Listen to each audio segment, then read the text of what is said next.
আসসালামু আলাইকুম, আশা করি সবাই ভালো আছো। আজকে আমরা হিসাব বিজ্ঞান দ্বিতীয় পত্রের ষষ্ঠ অধ্যায়ে ষষ্ঠ ক্লাস করব। ক্লাসটি অত্যন্ত গুরুত্বপূর্ণ, সবাই মনোযোগ দিয়ে শুনবে, বুঝবে এবং উপলব্ধি করবে এবং বাস্তবে প্রয়োগ করতে হবে। আমি উদ্দীপকটি পড়তেছি, সবাই মনোযোগ দিয়ে শোনো এবং দেখো। মাহমুদা লিমিটেড এর আর্থিক অবস্থার বিবরণী নিম্নরূপ।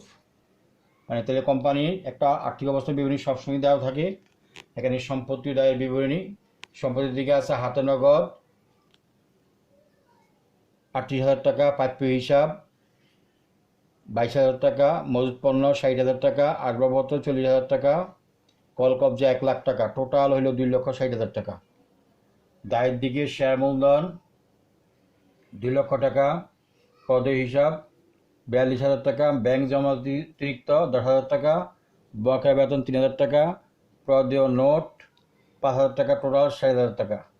তাহলে আমরা বুঝতে পারলাম সম্পত্তির দিকে থাকে 3 ধরনের সম্পত্তি: চলতি সম্পত্তি, স্থায়ী সম্পত্তি এবং বোয়া সম্পত্তি।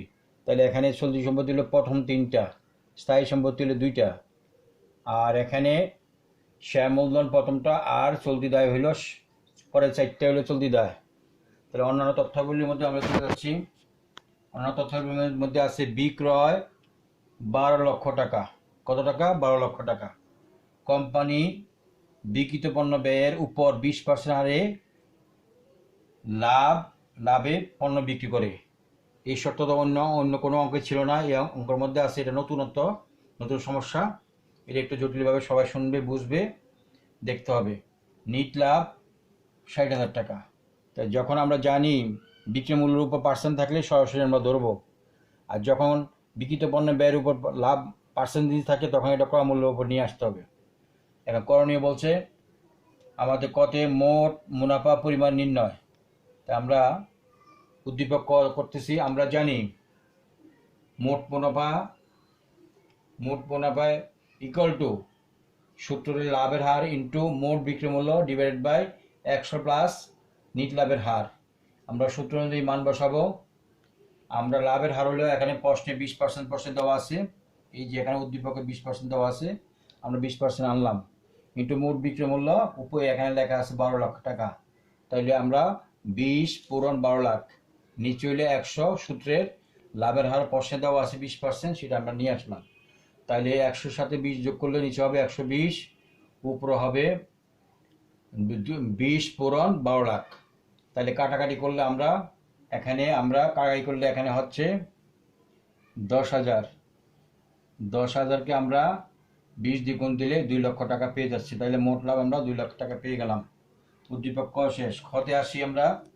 মন্তব্য সহ চলতি অনুপাত এবং কার্যকরী মূলধন অনুপাত নির্ণয় করো। এখানে চলতি অনুপাত আমরা আগে করে ফেলছি, এই অঙ্ক আগের মতোই। তবে আমরা জানি চলতি অনুপাত ইকুয়াল টু মোট চলতি সম্পত্তি ডিভাইড বাই মোট চলতি দায়। মানে চলতি সম্পত্তি আমরা উদ্দীপকে আছে হাতে নগদ, প্রাপ্য হিসাব, মজুত পণ্য, এই 3 নাম এখানে আমরা যোগ দিয়ে লিখে ফেললাম এবং মানও বসে ফেললাম। আর চলতি দায় হচ্ছে প্রদেয় হিসাব, ব্যাংক জমা অতিরিক্ত, বকেয়া বেতন, প্রদেয় নোট। তাহলে নিচে প্রদেয় হিসাব, ব্যাংক জমা অতিরিক্ত, বকেয়া বেতন, প্রদেয় নোট আমরা লিখলাম। লেখা অনুযায়ী উদ্দীপক থেকে আমরা মান বসালাম। 38,000 প্লাস 22,000 প্লাস 60,000, এগুলো সম্পত্তি। তারপরে নিচে হবে 42,000 প্লাস 10,000 প্লাস 3,000 প্লাস 5,000, তো উপরে যোগ করলে হবে 1,20,000, নিচে হবে 60,000। তাহলে কাটাকাটি করলে নিচে হবে 1, উপরে হবে 2, তাহলে হচ্ছে 2:1। আমাদের প্রশ্ন মন্তব্য চাওয়া হয়েছে, মন্তব্যটা হবে এমন। আমরা জানি চলতি অনুপাত আদর্শ মান হচ্ছে 2:1, নির্ণীত মান 2:1। নির্ণীত মান আদর্শ মানের সমান হয় কোম্পানির চলতি অবস্থা সন্তোষজনক। এখানে একের মধ্যে 2টা জিনিস চাওয়া হয়েছে। দ্বিতীয়টা হলো কার্যকরী মূলধন অনুপাত। কার্যকরী মূলধন অনুপাতের সূত্র হলো কার্যকরী মূলধন ডিভাইড বাই মোট চলতি দায়। কার্যকরী মূলধনের সূত্রটা হচ্ছে মোট চলতি সম্পত্তি মাইনাস মোট চলতি দায়। আমরা উদ্দীপক ক্ষয়ের প্রথম অংশে চলতি সম্পত্তি এবং চলতি দায় পেয়ে গেছি। চলতি সম্পত্তি ছিল 1,22,000, 1,20,000 মাইনাস 60,000, আর চলতি দায় হলো 60,000। তো 1,20,000 থেকে 60,000 বাদ দিলে হবে 60,000। 60,000কে 60,000 দিয়ে বাদ দিলে ভাগফল হবে 1:1। এটা ক্ষেত্রেও ভালো হবে। এটা ক্ষেত্রে মন্তব্য হবে এরকম, আমরা জানি কার্যকরী মূলধনের আদর্শ মান হচ্ছে 1:1, নির্ণীত মান 1:1। নির্ণীত মান আদর্শ মানের সমান হয় কোম্পানি কার্যকরী মূলধন সন্তোষজনক। আমরা গতে আসি, নিট মুনাফা অনুপাত এবং মজুদ আবর্তন অনুপাত মন্তব্য সহ। এখন নিট মুনাফা অনুপাতের সূত্র হলো আমরা জানি নিট মুনাফা অনুপাত ইকুয়াল টু নিট মুনাফা ইন্টু 100, নিচে হলো নিট বিক্রয়। নিট মুনাফা আমরা পয়সা দেওয়া আছে 60,000 টাকা, নিট বিক্রয় দেওয়া আছে 1,20,000, উপরে 60,000 পড়লেন 100, নিচে হলো 1,20,000। কাটাকাটি করলে এই শূন্যগুলো কেটে দিয়ে 1 2 3 4 5, 1 2 3 4 5 12 দিয়া এটা কাটা দিলে 5, তাহলে 5%। মন্তব্য হচ্ছে এই, আমরা জানি নিট লাভ মুনাফার অনুপাত হচ্ছে 10% থেকে 15%। এখানে নির্ণীত মান 5%। নির্ণীত মান কম বিদায় কোম্পানির বিক্রির ব্যবস্থাপনা ভালো নয়, অর্থাৎ বিক্রির ব্যবস্থাপনা অথবা বিক্রির পরিমাণ বাড়াইতে হবে। রোমান 2, মজুদ আবর্তন অনুপাত বিক্রিত পণ্যের ব্যয় ডিভাইড বাই গড় মজুদ। এখানে বিক্রিত পণ্যের ব্যয় সরাসরি দেওয়া নাই, বিক্রয় দেওয়া আছে। আমরা কতে মোট মুনাফা বের করে ফেললাম। তা আমরা জানি বিক্রয় থেকে মোট মুনাফা বাদ দিলে বিক্রিত পণ্যের ব্যয় পাওয়া যাবে। তাহলে আমরা সূত্র লিখব বিক্রয় মাইনাস মোট মুনাফা। আর এখানে আমরা গড় মজুরির সূত্র হলো পারমিট মজুদ প্লাস সমাপনী মজুদ ভাগ 2। পারমিট মজুদ পয়সা দেওয়া নাই, সমাপনী মজুদ আছে 60,000 টাকা ভাগ 1। 1 হওয়ার কারণটা হচ্ছে এই, যেহেতু পণ্যটা 0 সেহেতু একটা জিনিস, সেই জন্য 1। তাহলে উপরে 12 লাখ থেকে 2 লাখ বাদ দিয়ে 10 লাখ, আর নিচে হবে 60,000। এটা কাটাকাটি করলে হবে 16.67 বার। মন্তব্য হচ্ছে আমরা জানি মজুদ আবর্তনে অনুপাতে আদর্শ মান হচ্ছে 8 বার, নির্ণীত মান 16.67 বার। নির্ণীত মান বেশি বিদায় কোম্পানির বিক্রয় ব্যবস্থাপনা অনেক ভালো, অর্থাৎ কোম্পানির মজুদ পণ্য ও বিক্রয় ব্যবস্থাপনা সন্তোষজনক। এখন আমরা আরেকটি গুরুত্বপূর্ণ উদ্দীপক নিয়ে আলোচনা রাখব। উদ্দীপকটি কয়েকটা বোর্ডে আসছে, উদ্দীপকটি খুবই ইম্পর্টেন্ট। উদ্দীপকটির নাম হলো তাজ কোম্পানি লিমিটেড এর আর্থিক অবস্থা বিবরণী নিম্নরূপ। আর্থিক অবস্থা বিবরণী বলতে আমরা সম্পত্তি ও দায়ের বিবরণীকে বোঝাচ্ছি। সম্পত্তির দিকে আছে ব্যাংকে জমা 8,000 টাকা, আসবাবপত্র 30,000 টাকা, দালান কোঠা 2,30,000 টাকা, মজুদ পণ্য 20,000 টাকা, বিলম্বিত বিজ্ঞাপন 7,000 টাকা, প্রাপ্য হিসাব 40,000 টাকা, অগ্রিম বিমা সালামি হলো 5,000 টাকা, টোটাল হলো 3,40,000 টাকা। বাম দিকে শেয়ার মূলধন 2,20,000, লাভ লোকসান হিসাব 15,000, পদে হিসাব 20,000, পদে নোট 15,000, অদাবিক্ত লভ্যাংশ 10,000, বন্ধকি ঋণ 25,000। তাহলে এখন ডান দিকে আমরা চলতি সম্পত্তি কোনটা কোনটা পাচ্ছি। চলতি সম্পত্তি ব্যাংকে জমা, মজুদ পণ্য, প্রাপ্য হিসাব, অগ্রিম ব্যয়। আর চলতি দায় বাম দিকে পাচ্ছি প্রদেয় হিসাব, প্রদেয় নোট, অদাবিত লভ্যাংশ, এই তিনটা। অন্যান্য তথ্যাবলীর মধ্যে আছে বছরে বিক্রয় পরিমাণ 3,20,000 টাকা, মোট লাভের পরিমাণ 1,20,000, কর বাদ নিট লাভ 30,000 টাকা এবং অনাদায়ী পাওনা পরিমাণ 3,000 টাকা। করণীয় কত বলছে, উদ্দীপকে বলছে কি দেওয়া হচ্ছে, বিনিয়োজিত মূলধনের পরিমাণ নির্ণয় করো। তো আমরা জানি বিনিয়োজিত মূলধন বলতে 4-5টা সূত্র আছে, তবে যে সূত্র আমি লিখছি সেই সূত্রটা সবচেয়ে বেশি কার্যকরী। তা আমরা জানি বিনিয়োজিত মূলধন ইকুয়াল টু মোট সম্পত্তি মাইনাস বুয়া সম্পত্তি মাইনাস চলতি দায়।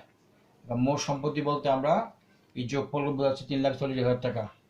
মোট সম্পত্তি 3,40,000 টাকা, বুয়া সম্পত্তি ইকুয়াল টু বিলম্বিত বিজ্ঞাপন ইকুয়াল টু 7,000 টাকা। এই যে আমরা উদ্দীপক থেকে 7,000 টাকা পেয়ে গেলাম। এরপর মোট চলতি দায় আমরা যে 3টা দাগ দিলাম, প্রদেয় হিসাব, প্রদেয় নোট, অদাবিত লভ্যাংশ 20,000 যোগ 15,000, 20,000 যোগ 15,000 যোগ 10,000, টোটাল 45,000 টাকা।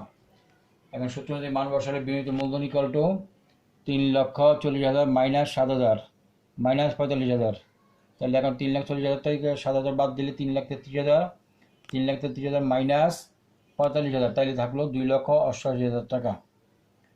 উদ্দীপকে খতে বলা হচ্ছে কার্যকরী মূলধন অনুপাত ও অনাদায়ী পাওনা অনুপাত নির্ণয় করো। তাই আমরা এখানে দুটো অনুপাত চাওয়া হয়েছে। প্রথম অনুপাতটা হচ্ছে কার্যকরী মূলধন অনুপাত। আমরা জানি সূত্র হলো কার্যকরী মূলধন ডিভাইড বাই মোট চলতি দায়।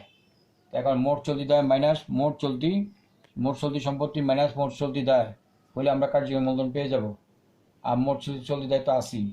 তা আমরা মোট চলতি সম্পত্তি বলতে এখানে 4টে সম্পত্তি বোঝাচ্ছে ব্যাংকের জমা, মজুত পণ্য, প্রাপ্য হিসাব, অগ্রিম ব্যয়।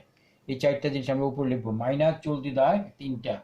তাহলে টোটালি হলো 8,000 যোগ 20,000 যোগ 40,000 যোগ 5,000 মাইনাস 45,000।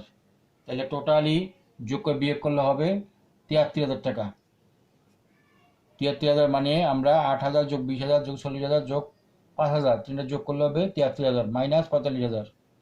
73,000 থেকে 45,000 টাকা বাদ দিলে হবে 28,000 টাকা। 28,000কে 45 দিয়ে ভাগ দিলে হবে 0.62:1। তাহলে আমরা এটা জানি, এটা কার্যকরী মূলধনের আদর্শ মান হচ্ছে 1:1। তার চেয়ে কম হওয়ার কারণে কোম্পানি অবস্থা, কার্যকরী অবস্থা ভালো নয়। তাহলে আমরা রোমান 2-তে যাচ্ছি। অনাদায় পাওনা অনুপাত, অনাদায় পাওনা ইন্টু 100 নিচে ডিভাইডেড বাই প্রাপ্য হিসাব। অনাদায় পাওনা আমরা উদ্দীপকে অন্যান্য অংশের মধ্যে বলা আছে 30,000 টাকা আমরা বসালাম। তারপরে প্রাপ্য হিসাব উদ্দীপকের উপরে লেখা আছে প্রাপ্য হিসাব, এখানে আমাদের 40,000 টাকা আছে। এই যে 40,000 টাকা আমরা এখানে বসালাম। তো 3,000 ইন্টু 100 ভাগ 40,000 দিলে হবে 7.50%। এটা আদর্শ মান হচ্ছে 5 থেকে 10 বার। এখানেও যদি আমরা মন্তব্য চাওয়া হয়, মন্তব্যটা হচ্ছে এমন যে আমরা জানি অনাদায় পাওনা অনুপাতে আদর্শ মান হচ্ছে 5% থেকে 10%। এখানে নির্ণীত মান 7.5। নির্ণীত মান আদর্শ মানের মাঝামাঝি অবস্থানে বিরাজ করছে বিধায় কোম্পানির প্রাপ্য হিসাবের পরিমাণ সন্তোষজনক। গ রোমান 1 কত চাওয়া হয়েছে, লাভ উপার্জন ক্ষমতা অনুপাত 2টি নির্ণয় করো। এখন লাভ উপার্জন ক্ষমতা বলতে কি বোঝায়, এখানে সুস্পষ্টভাবে প্রশ্ন বলা নাই। তা আমরা জানি লাভ উপার্জন ক্ষমতা বলতে কোম্পানি বুঝে মোট লাভ অনুপাত এবং নিট লাভ অনুপাতকে বোঝাচ্ছে। সুতরাং মোট লাভ অনুপাত ইকুয়াল টু মোট মুনাফা ইন্টু 100 ডিভাইড বাই নিট বিক্রয়। মোট মুনাফা পাইলাম 1,20,000 টাকা। এই উদ্দীপকের বাইরে এখানে লেখা আছে 1,20,000। পুরনো 100 নিচে হইলে 3,20,000 নিট বিক্রয়। এই 3,20,000 টাকা উদ্দীপকের বাইরে বলা আছে। তো 1,20,000 পুরনো 100 ভাগ 3,20,000 ভাগ দিলে হবে 37.50%। এটা আদর্শ মান হচ্ছে 20% থেকে 30%। তো মন্তব্য চাওয়া হয়েছে, যদি মন্তব্য চাওয়া হয় তাহলে আমরা লিখবো মোট লাভ অনুপাতে আদর্শ মান হচ্ছে 20% থেকে 30%। এখানে নির্ণীত মান 37.5%। নির্ণীত মান আদর্শ মানে বেশি হয় কোম্পানির মোট লাভ অবস্থা অত্যন্ত ভালো, অর্থাৎ বিক্রি ব্যবস্থাপনা ভালো পর্যায়ে রয়েছে। 2টি বলা আছে এখানে নিট লাভের হার। এখানে আমাদের প্রশ্ন বলা আছে লাভ উপার্জন ক্ষমতা দুইটি বলতে প্রথমে আমরা মোট লাভ অনুপাত বাই করে ফেললাম, তারপর নিট লাভ অনুপাত। নিট লাভ ইন্টু 100 নিচে হলো নিট বিক্রয়। তো নিট লাভ আমরা প্রশ্নে দেওয়া আছে, অঙ্কের বাইরে দেওয়া আছে 30,000 টাকা। 30,000 পরে 100 আর নিট বিক্রয় হলো 3,20,000 টাকা। উদ্দীপকের বাইরে বলা আছে অন্যান্য তথ্যাবলিতে। তো 30,000 পরে 100 ভাগ 3,20,000 ভাগ দিলে হবে 9.38%। আমরা মন্তব্যে চলে আসি। আমরা জানি নিট লাভের আদর্শ মান 5% থেকে 10%। এখানে নির্ণীত মান কোম্পানির 9.38%। নির্ণীত মান বেশি হয় কোম্পানির নিট লাভ অবস্থা অনেক ভালো, অর্থাৎ কোম্পানির বিক্রি ব্যবস্থাপনা ভালো পর্যায়ে রয়েছে। এখন আমরা যেভাবে অঙ্কটা করলাম, অঙ্কর মধ্যে আমরা যে কোনো অঙ্ক শুরুর আগে আমরা জানতে হবে কোন অঙ্কে কোন সূত্র কীভাবে আমরা প্রয়োগ করব। এখানে যেহেতু আমরা বলা আছে বিনিয়োগ মূলধন অনুপাত, এখানে বিনিয়োগ মূলধনের সূত্রটা হচ্ছে এই মোট সম্পত্তি মাইনাস ভুয়া সম্পত্তি মাইনাস চলতি দায়। আর কার্যকরী মূলধন কত বলা আছে, কার্যকরী মূলধন। তো কার্যকরী মূলধন সূত্র হলো কার্যকরী মূলধন ডিভাইড বাই চলতি দায়। তো কার্যকরী মূলধনের সূত্র হলো মোট চলতি সম্পত্তি মাইনাস চলতি দায়, নিচে হইলো চলতি দায়। আর অনাদায় পাওনা অনুপাতের সূত্র হচ্ছে অনাদায় পাওনা সবসময় প্রাপ্য হিসাবের উপর হবে, অনাদায় পাওনা ইন্টু 100 নিচে হইলো প্রাপ্য হিসাব। আর গতে বলা হচ্ছে লাভ উপার্জন ক্ষমতা। লাভ উপার্জন ক্ষমতা বলতে আমরা জানি বর্তমানে মোট লাভ এবং নিট লাভকে বোঝাচ্ছে। মোট লাভ অনুপাতের সূত্র হলো মোট লাভ ডিভাইড বাই নিট বিক্রয় ইন্টু 100। আর নিট লাভের সূত্র হচ্ছে নিট লাভ ইন্টু 100 নিচে হলো নিট বিক্রয়। আমরা ফলাফল মন্তব্য করবো যদি আদর্শ মানে বেশি হয় অত্যন্ত ভালো, কম হলে খারাপ, আর মাঝামাঝি অবস্থান থাকলে মোটামুটি ভালো। ধন্যবাদ সবাইকে। সবাই ভালো থাকবে, সুস্থ থাকবে। আসসালামু আলাইকুম।